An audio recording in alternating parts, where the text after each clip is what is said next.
I think as women, all of us selfishly want to just have beautiful skin. I think that's the era that we're in, but deeper than that, we want to have energy. We want to, be able to do the things that we want to do without feeling tired and fatigued. And that is what Jenn is doing. If you are struggling with your hormones, with gut health, with health issues, low energy, anything with maternal health, having a hard time getting pregnant or having postpartum depression, she's uncovering what is the cause of all of these symptoms that we might be feeling that we actually might not even realize it's internal, and helping us all become healthy, energized, and beautiful inside and out. I'm Brittany Lane, your host of the Energize Effect podcast. I was convinced that success, freedom, and happiness weren't for people like me. That if I wasn't born into wealth or didn't have the right connections, I'd never really make it. But after I had my daughter, I started questioning every single belief that told me I wasn't good enough. And what I've learned is that the biggest thing that kept me from my dream life was me. My limiting beliefs ran my life on autopilot until I broke through them. Now I wake up excited with more opportunities and success than I've ever had, and I want you to feel the same. This podcast is no fluff, no filters, just raw, real conversations about breaking through what's holding you back so that you can wake up every day with an energized belief that anything is possible. Let's get into it. So welcome. I am so excited to have Jenn Cino today. She is found at Life at Jenn on Instagram. She is also the founder of fitfunctional.com. So Jenn, welcome. Thank you. Thank you so much for having me. I'm so excited to be here. So excited. I've been counting down the minutes to have this chat with you because there's so much we're going to cover today, and I think it's going to be so helpful for so many women. Before we dive in, because we do have a lot to cover today, but I love to start each episode with one thing that you're really proud of yourself or love about yourself right now. Oh, I feel like I really love my resilience. I've been talking a little bit about this on Instagram, but I'm 1 year postpartum as of Tuesday, which is crazy. It goes so quick, but as we're going to talk about, postpartum is a wild ride. The journey. And I'm proud of myself for the resilience in surviving it. Honestly, it's amazing, but so challenging, especially when you are running a business and doing all the things. So yeah, I'm proud of myself for not giving up, and especially when my health has gone up and down and all around, I always see my way through. So I'm really proud of myself for never giving up on that. That's amazing, because that is not an easy feat, especially with a newborn or a little person. It's hard on its own, but then you throw a baby in the mix and that's just wow. So that is really amazing. And one thing that you're currently struggling with right now or working through? Yeah, I would say, again, kind of tying into this whole postpartum journey, I think what I'm really working on right now is lessening my stress load and trying to be a more present mom, while still being able to show up in this way, especially, and help other moms and other women really optimize their health, and as a result, optimize their relationships with their partners and spouses and family members and children. So I'm trying to figure out what the balance is. I don't know if that's cliche or if balance exists, but I'm proud of myself for taking steps I need to really be able to put myself as a priority as well. Yeah, and thank you for sharing that, because I think we see women like you, successful, that we look up to and admire, and we think they just have it all figured out. But for you to be able to come and share that, I think it really shows everyone that, we're all going through something, and just to be gentle with ourselves. No one has it figured out. We're all working through. So to be able to share that with everyone listening, I think that's such a beautiful thing. So thank you for sharing that and being so transparent. Yeah, thank you. It's funny, when I first gave birth, I'd say in the first 4 months, I had a lot of things. I got married, I opened my Pilates studio, all the things, and I had so many women, especially moms, coming up to me being like, oh my God, it's amazing what you're doing, and you're doing so much, and I don't know how you do it. And I remember having so many conversations where I was like, thank you, but also this is not something to strive for. This is borderline psychotic. I do not recommend trying to do it all, especially again in that postpartum season. So although I can appreciate when people are, giving me, I guess, compliments or motivation that way. I'm like, no, this is not how it's supposed to be done. Like, don't look at me and strive for this, honestly. You're like, if you saw the days, the behind the scenes, you're like, I'm glad Yeah. I looked good on the surface. But I think that's all of us. I think like what we present to the world is like, oh yeah, we've got it all figured out. Looks great.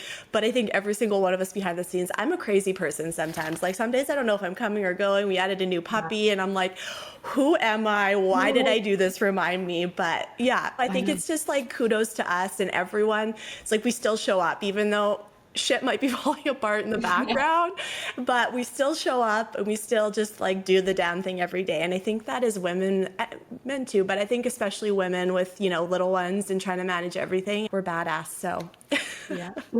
Amen. So Jenn, I would love to jump in to your personal story. So what led you to create this amazing platform and focus your career on hormones and gut balance and sharing that with the world? Okay, how much time you got? Lot. Tell me it all. Okay. My journey with health really started at a very, very young age. So I always say my journey is from childhood all the way into motherhood. And I feel like I can really relate to a lot of women and a lot of clients at different parts of their life, because it really has been a lifelong battle for me. So when I was about 8 years old, my mom was diagnosed with multiple sclerosis. And then she had to go off work. She was a nurse. So I grew up in a very traditional Western medicine household. You have a headache, take an Advil. Not like, have you had any water today? Right? So that was very much the vibe, I guess, when I was growing up. And she went off work. And as a result, my parents really started struggling with their finances. So my mom obviously had a well-paying career as a nurse. My dad had a really good job in telecommunications. And we were comfortable. We moved into this beautiful new house and all was good. And then she got sick really shortly after we moved in. So she went off work, and then as fate would have it, my dad also got sick about 2 or 3 years later. So he started developing different symptoms of various autoimmune diseases. And he got his diagnosis when I was about, I think, 12 or 13. And so he had to go off work after about a year. He couldn't use his hands anymore. He was feeling awful. He had, like I said, a laundry list of symptoms and autoimmune issues. And we had to sell that house. We couldn't afford it anymore. So we moved into a fixer-upper, we'll call it. It was whiplash, I would say, in terms of our lifestyle. And I really, from a very young age, saw my parents struggle, not only with their health, but also with their finances, and as a result, their mental health and their relationships with each other and with us. And my parents are amazing and they did the best they could, but they were thrown all of these very unexpected challenges. And I was not shielded from it as a kid. So I was very keenly aware. I'm like the only daughter. I have 2 brothers, and the only daughters, I'm sure other can resonate too. It's like you, or the oldest daughter even, you kind of become parentified in a way. At a very young age, I was hearing conversations I probably didn't need to hear. So I carried a lot of stress and worry and anxiety as a young child. And then when I was 14 years old, I was in grade 9. I had really heavy, painful periods. And of course, birth control got sent my way. Went on birth control. And 7 years later, I quit cold turkey. I was 21, I believe, and started having the post-pill acne and rashes. I was exhausted. My digestive system was an absolute disaster. My hair was falling out in clumps, all the things. And I remember that was really around the time where I was like, hey, this is crazy. And because of my parents, I was always very keenly aware of the negative impacts that poor health has on your life. Again, not only your relationships and your physical body, but your finances. And I just remember thinking so many times, if this is what 21 feels like, what's 31 going to feel like? What's 41 going to feel like? And it scared me. And at that time too, it was very much your genetics run the show. That was kind of the story, I guess, that's told more so in, again, Western medicine. And I was like, well, both my parents are sick. I'm doomed. There's no chance in hell, that I can break out of this. And so I really started to take it upon myself to learn a little bit more. And it was just bits and pieces, about gut health or essential oils even, and just these kind of more holistic, I guess, alternatives. And I started watching documentaries and just learning on things on my own, and really kind of changing my mindset around that. Like, no, I actually do have control over the food that goes in my body and my environment and all the things. And unfortunately, through my 20s, my health just continued to decline. More than anything, it was the digestive issues. It was the gut health. I was severely constipated. I was constantly having stomach aches. Everything I ate would give me pain. You know, I didn't want to go out to social events because I'd be like, oh my God, I'm going to have to leave. My stomach's going to hurt. And it really started to knock on my confidence, obviously on my relationships and all the things. Then I don't remember the year, like the last 5 years have been a blur, but when I was 27, I ended up in the hospital with a very severe stomach ache. I say that a stomach ache really doesn't even grasp how painful it was, and they thought I was having an appendix attack, and they had no answers for me, and I ended up getting a CAT scan? Yes, a CAT scan. And the surgeon came in because he was about to take out my appendix, and he's like, you actually are full of fecal matter. There's just no room for anything to go. I was literally exploding from the inside out. Oh my God. And it was, and you know, the solution, oh, here's some, you know, hospital grade laxatives, and sent me on my way. And that was like, I was like, I am done. Like, I am done with this.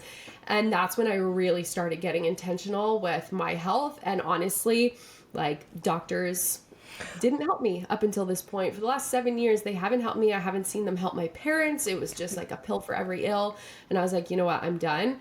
And I really started, digging into my health around 26, 27. Fast forward, I'm almost done. I love it. No, I'm so into it because I relate so much. So I'm like, tell me more. Yeah. About a year later, I was diagnosed with Hashimoto's and hypothyroid, so autoimmune thyroid disease. And I reversed that completely naturally, no medications ever.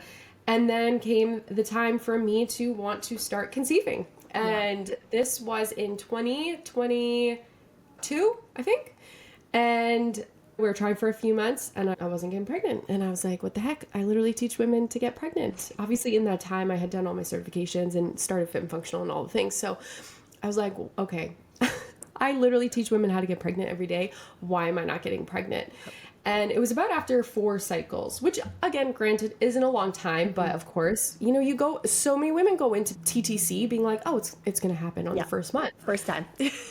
And that is a rarity. If you get pregnant on the first time, it's like you are a genetic freaking freak, right? Honestly. Just look at them when they get pregnant, those ones. Yeah, or you're 18.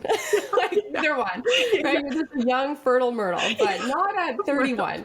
So I was like, okay, 4 months isn't that long, but I definitely don't want it to go on any further. So it just so happens that I had ordered a lab for both of my parents because in this time I was thinking, you know, my mom has a lot of symptoms of mold illness, and mold illness and MS look the same. They have all the same symptoms, neurological symptoms. Sometimes you can have the lesions, all the things. And I brought this to my mom, and my mom's like, well, the house you were born in had mold in the basement. And the house that we built after that, that beautiful house we had, was built on a bog, like literally on a wetland. And then the house, the fixer-upper that we moved into when we lost that house, was moldy as all hell. And we could see it. And I had basically lived in mold my whole life. While I have you, I want to ask you a question. Do you know the quickest way to become your most authentic self? The version of you who is capable of anything and feels exhilarating to be.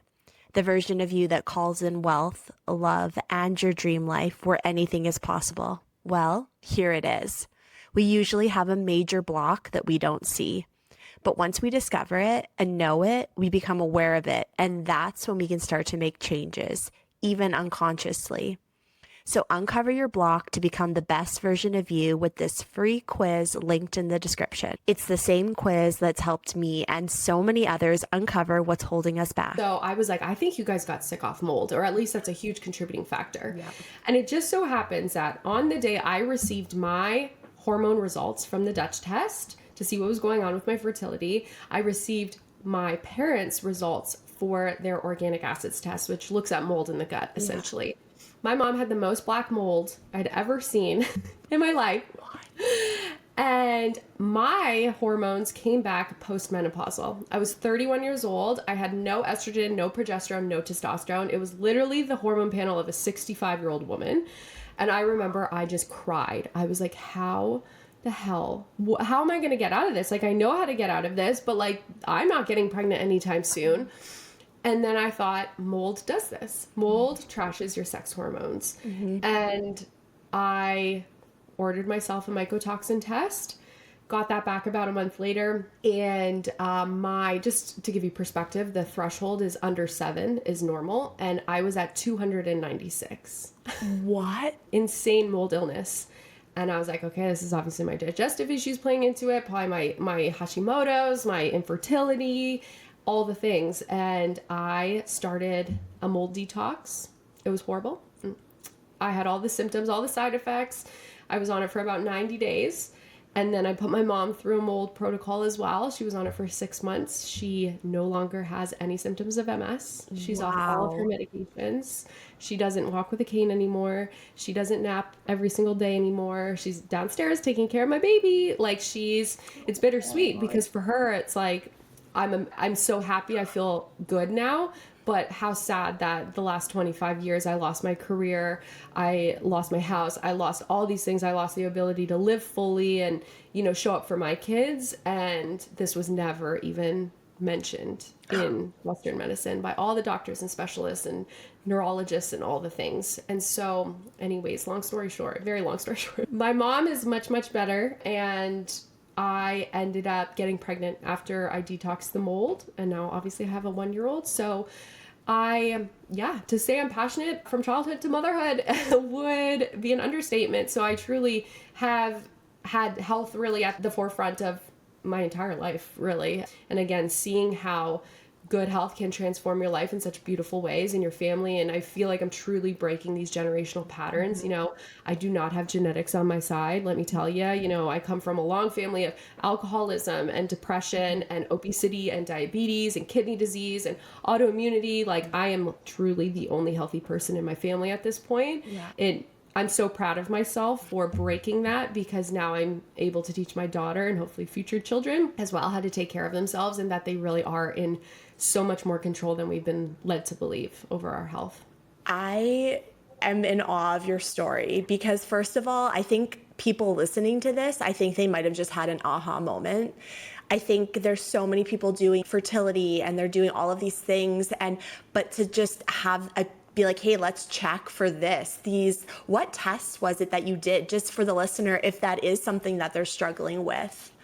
Yeah, so I've done lots of different tests. The test I run on all my clients is called the hair tissue mineral analysis. So it gives a little sample of your hair. It looks at all your minerals in your body from the last 3 to 4 months. So our minerals are going to play a huge role in your hormone production, your digestion, your mental health, your skin health, your hair, everything.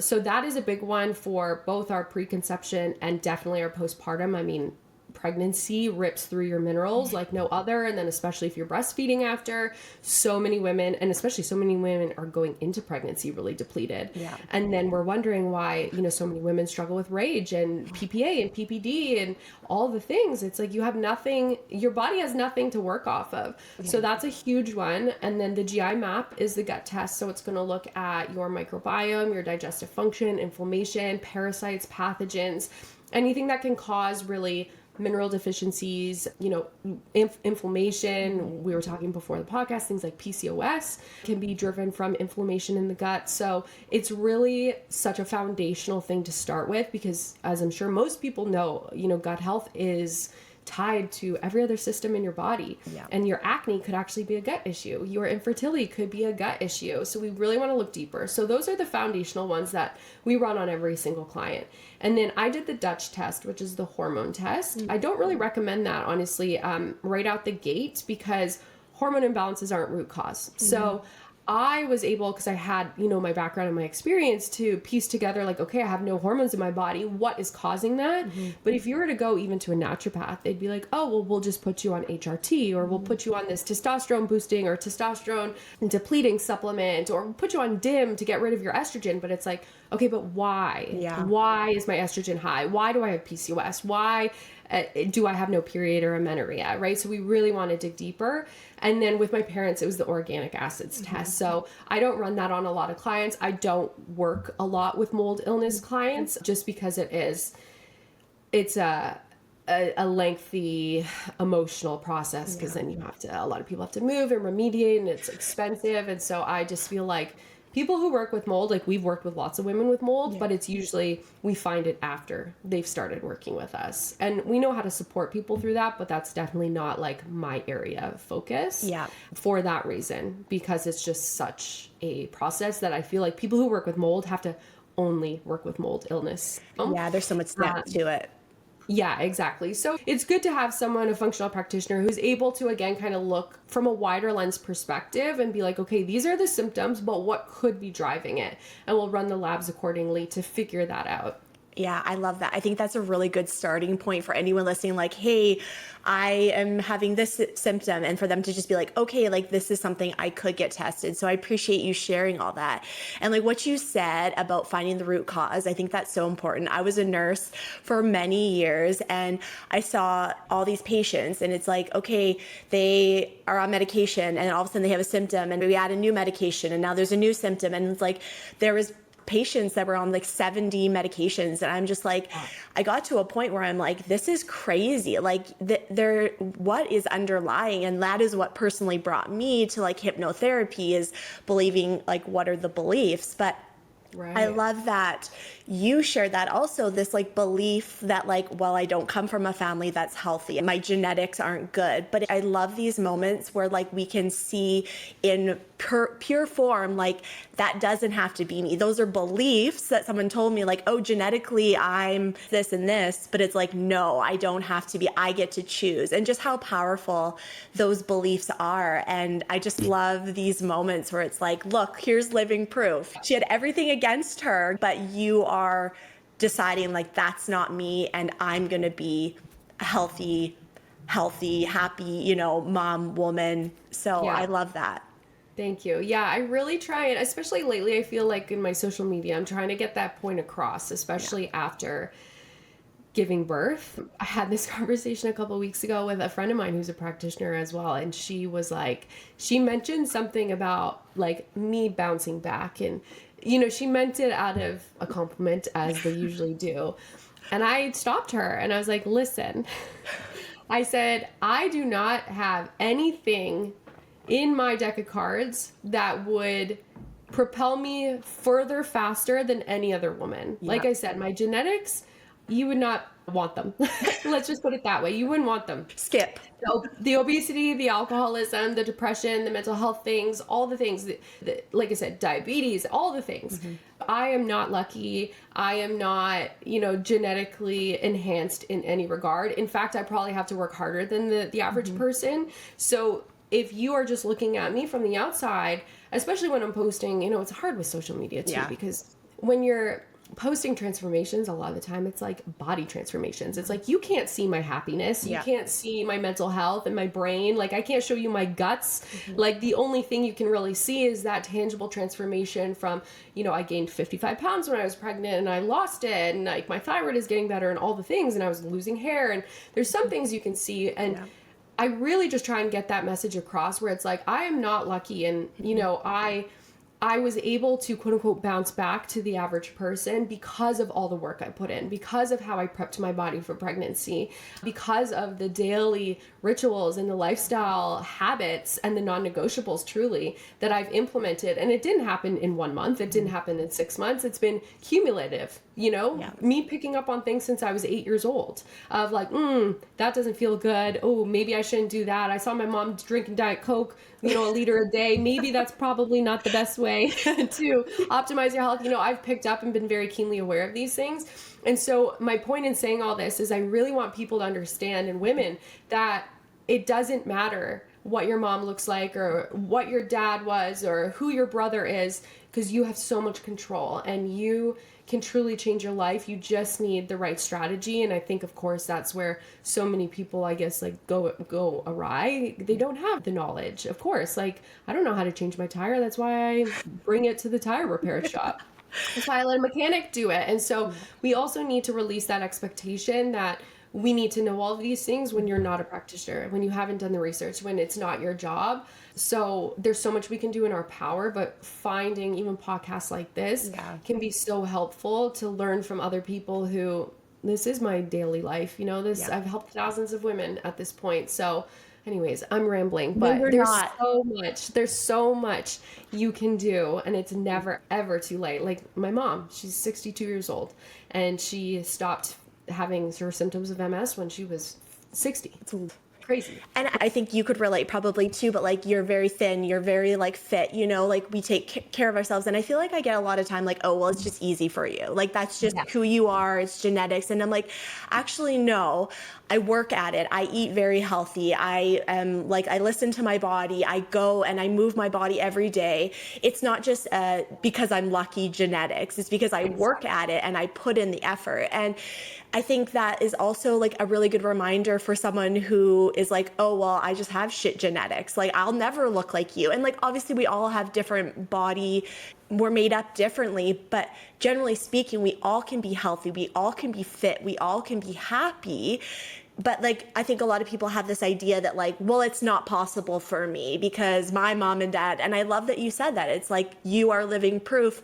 I'm living proof. It's like, you don't have to be like that. You just have to make a decision that like, no, I'm going to be healthy, I'm going to be happy, and start making those small steps. And whether it's cutting out the bottle of Coke a day, and that's a small step, like praise yourself as you start doing those things, you start feeling better and you actually start feeling more motivated. It's like, okay, you cut the bottle of Coke. It wasn't easy.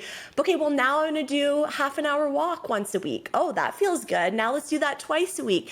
And it's like a slow, gradual, and I think people just want nowadays like instant results. Like I want it now. I want to look like you today. It's like, well, but that's not realistic. And I think just having these conversations is helpful for people. It does take time, but like celebrate those small wins and don't let the beliefs of I can't have that or this is genetics, I'll never be that way, hold you back. 100%. Yeah. And that's exactly it. Is I feel like so many people go through their lives not feeling good, that they don't even know what it feels like to feel good. I have gone through some things postpartum. Like for example, for anyone listening who knows anything, I mean, you're a nurse, knows anything about thyroid health. And so it just becomes their baseline to feel like crap all the time and they don't even notice. And so postpartum, you were a nurse, you might know a little bit about thyroid health. My TSH in November, when I got it tested again, was 32. 32. I was like, do I have a thyroid? Hello, are you there? Is thyroid in the room with us? Are you awake? What? What made you get your thyroid tested? What were you experiencing?